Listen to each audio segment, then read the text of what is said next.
কথা বলতে বলতে যখন কথা বলাটা অভ্যেসে পরিণত হয়, তখন সেই কথা বলার মানুষটাকে ছাড়া বোধহয় আর বাঁচা যায় না।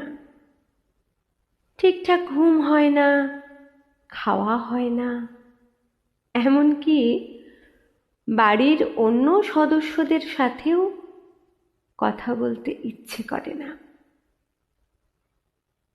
কিন্তু একবার ভেবে দেখেছো,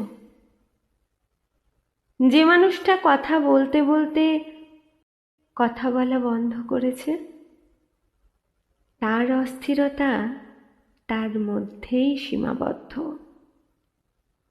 যদি সেই অস্থিরতা উপচে পড়তো, তবে তোমাদের আবার কথা হতো, গল্প হতো। তাই কিছু সময় পর সবাইকে বুঝতে হয়, সব সম্পর্ক চিরস্থায়ী হয় না। কিছু সময় পার হওয়ার পর সবাইকে বুঝতে হয় যে সব সম্পর্ক চিরস্থায়ী নয়।